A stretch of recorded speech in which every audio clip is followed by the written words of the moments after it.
Everyone. Good to be with you, and especially good to be with our catechumen and our 8 candidates, and we so look forward to the Easter Vigil when we get to give you all your sacraments. We're so happy you're making this journey. You all know Mother Teresa, of course, right? Who doesn't know Mother Teresa? Darren, you're not even Christian. You know who Mother Teresa is, right?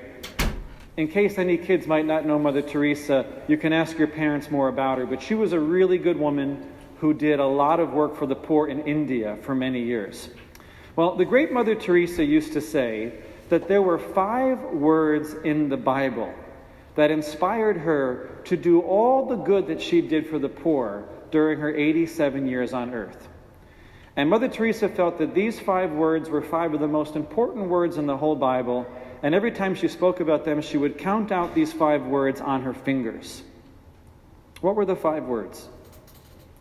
You did it to me. 5 simple words. You did it to me. And those 5 words, of course, are part of a much longer sentence in the Bible. Whatever you did to the least of my brothers, you did it to me. And the reason why Mother Teresa picked up all of those thousands of poor people off the street, the reason why she nursed those thousands of dying people, the reason why she picked up those thousands of orphan children and put them in the care of her sisters was because she took those 5 words literally. And she really believed in the depths of her heart that whatever she did for the poor and the needy, she was literally doing for Jesus himself.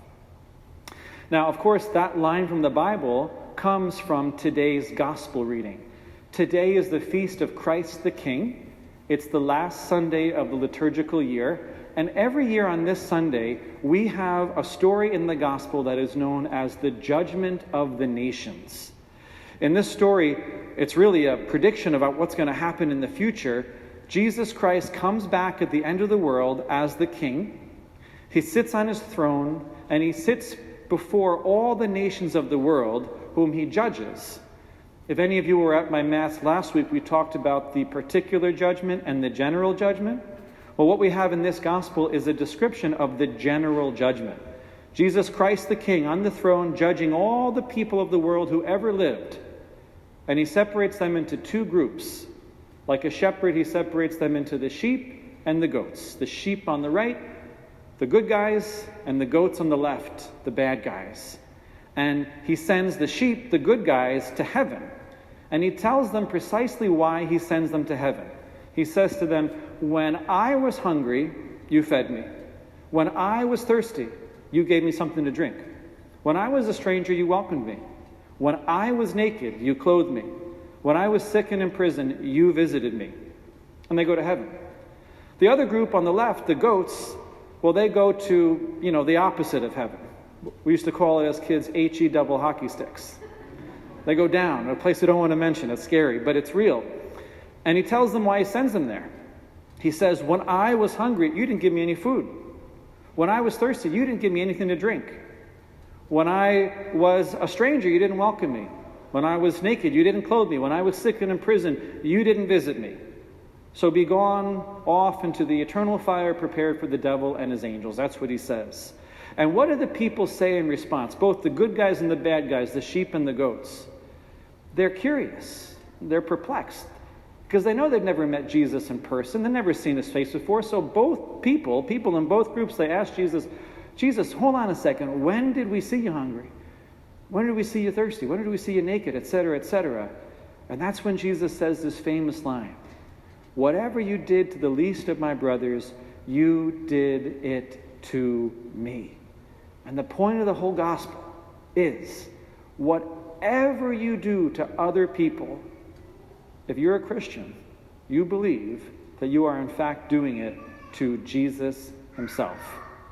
And that becomes very concrete in our everyday lives. You sit down for a couple hours and you listen to your friend pour out her problems to you. You just listen for several hours to Jesus himself. You give somebody money who's having a hard time so that they can buy some Christmas presents for their kids. You just bought Christmas presents for Jesus himself. You go pick up your friend at the airport at 3 o'clock in the morning because nobody else could go get her, guess who you just picked up from the airport? You picked up Jesus himself. That's how literally we take it. And the flip side of the coin is true too. Anytime you do anything harmful to somebody, it's Jesus that we're harming, right? So you use your words to speak in a very disrespectful, hurtful way to someone, and you do some emotional damage to them. Who have you hurt? Jesus. You gossip about somebody in a way that might damage their reputation. You've just gossiped about Jesus. If you're a little kid, you tease your brother and sister, you're teasing Jesus. Whatever you do to the least of my brothers, you did it to me, whether good or bad. Now, you know, there's a lot of really neat stories in the lives of the saints about times that Jesus has tried to make this point clear to a saint by appearing to them under disguise as somebody else, and only later on revealing his true identity as Jesus. There's lots of stories about this. I have a whole document in my computer of stories of times that Jesus has appeared in disguise to certain saints. Every time I read a new book, I come across a new one of these stories. One of the earliest ones we have, St. Martin of Tours. You might have seen the El Greco painting about St. Martin. He was a soldier in the Roman army. He was riding his horse one day through the gates of the city, and he saw a poor man who was very poorly dressed, didn't have many clothes on, and he was really cold. So St. Martin took his cloak, and he took his sword, and he cut his cloak in half, and he gave the half of his cloak to the poor man. And that night, Martin had a dream, and he saw Jesus wearing half a cloak. And he heard Jesus say to the angels, "This is the cloak that Martin gave me today." Jesus was telling him, it wasn't a beggar after all. It was really Jesus he gave that cloak to. Same thing happened to St. Catherine of Siena. She lived in the 1300s. One day a beggar approached her for money. She didn't have anything on her, so she had to say, "No, I'm sorry, I can't give you anything." As the beggar was walking away, she realized she had a necklace with a cross on it. It was all she had that she could give him, so she took off the necklace, gave the beggar the necklace with the cross, and that very night Jesus appeared to her holding a big cross made of diamonds and pearls. And Jesus said to Catherine, "Do you know who gave this to me?" And she said, "No." And Jesus said back to her, "You did today when you gave your necklace to that poor man." I'll tell you just one more, though I could tell you so many. This one I heard from a priest. I can't verify that it's true, but I trust the priest who told it to me. This was about Mother Teresa herself. He told me that one day a beggar came and knocked on the door of a convent where Mother Teresa was temporarily staying. So she opened the door with another sister, and the beggar was looking for a specific type of medicine. So Mother Teresa and the sister went to the medicine cabinet and sifted through all the different bottles of medicine they had to see if they had the exact type of medicine the beggar needed. Well, they did. They brought the medicine to the beggar. He said thank you, and he walked away. And as he was walking away, Mother Teresa and the sister watched him walk down the street. They didn't close the door. And right in front of their eyes, that beggar disappeared. He didn't turn right. He didn't turn left. He just disappeared right in front of their eyes. Well, the other sister turned ghost white. She practically fainted. But Mother Teresa said very nonchalantly to the sister, "Oh, don't worry, that was Jesus." See, her faith was so deep in those 5 words that she based her life on that she had no problem with the man disappearing. She knew that Jesus had come to the door because she believed so strongly, "You did it to me." Now, where the rubber meets the road with this, everyone, if I could speak frankly about our real everyday life experience, it's not so hard for most of us, I think, to see Jesus in the face of strangers, especially when strangers are suffering. It's a lot harder for most of us to see Jesus, however, in the face of the people who we're closest to, especially when they're not acting like Jesus. But to be a real Christian, you got to see the face of Jesus not just in strangers who are far away, who are suffering, who seem Christ-like, but in the very people you live with and work with, especially when they're acting nothing like Jesus at all. So for you kids, it's easy, I'm sure, to see the face of Jesus in the faces of those poor kids from the third world countries that you see on TV. That's not so hard. But it's much harder to see the face of Jesus in your little brother when he's poking you, intentionally blowing his nose loud, and stealing your toys, isn't it? But if you want to be a real Christian, you got to see the face of Jesus in your little brother and your little sister. If you are a married woman, not so hard to see the face of Jesus in a homeless man shivering on a sidewalk in New York City in the middle of the winter. But when your husband does for the 1,000th time the very thing you've been telling him not to do for 25 years, a lot harder to see the face of Jesus in him. Why are you elbowing him? If you're a married man, not so hard to see the face of Jesus in a woman dying of cancer at hospice. But when your wife has just given you an order for the 1,000th time to do something you want to do, and you can't get the rationale behind all her nagging, a lot harder to see the face of Jesus. This applies to everyone. Our in-laws, the next-door neighbor driving you crazy, the people who disagree with you politically, who you just can't get why they voted that way, your boss who's overly demanding, all the people in your life who make you want to run up the wall, the people who drive you nuts. If you can see Jesus in them, you can see Jesus in anybody. And if you don't see Jesus in them yet, you're not living Christianity yet at 100%. Now, this is not always easy to do, is it? We got to be honest. It can be hard.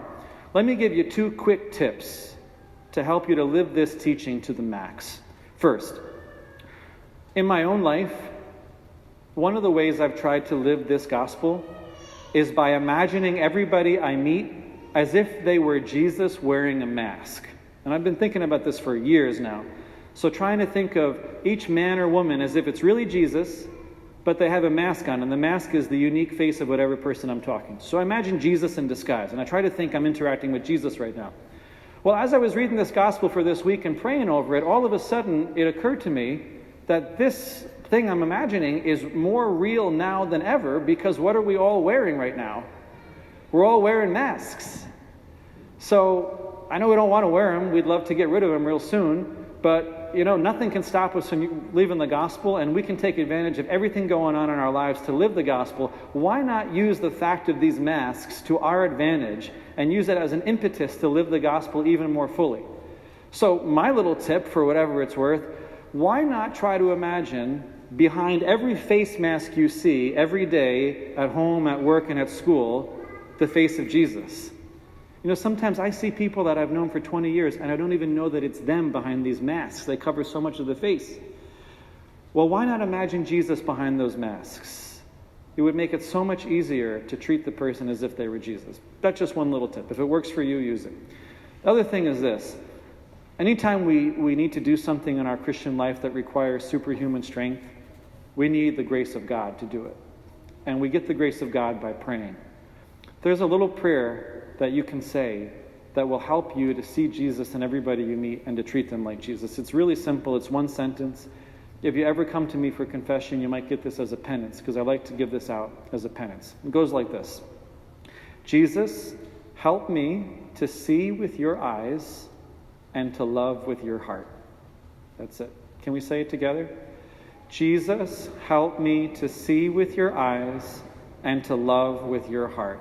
And when you say that simple sentence, you're just asking Jesus, help me to see you in everybody. And once I see you in everybody, help me to take that extra step and really love everybody as if it were really you. And you say that one prayer, in addition perhaps to imagining Jesus behind all these face masks you're seeing, and he really will give you the help to put this gospel concretely into practice in your everyday life. All right? So let me just leave you, if I could, with a quote from another great Teresa of Avila. And she says this: "Look for Christ our Lord in everyone, and you will have respect and reverence for all."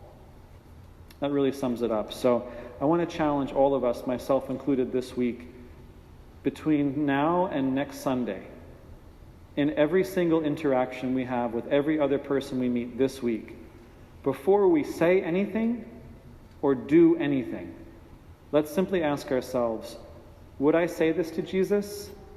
And would I do this to Jesus? If I can say yes, then I go ahead and say that thing or do that thing. If I can't say yes, then I don't say it and I don't do it. And if we go through every interaction we have with that in mind, that we're really in front of Jesus, it will transform all of our human relationships. And then one day, when Jesus comes back as the King to judge the nations, we will not be goats. We'll be among the sheeps. And he will send us to where we all ultimately want to go. He will send us to heaven, because we will have treated everybody in our lives as if they were really him.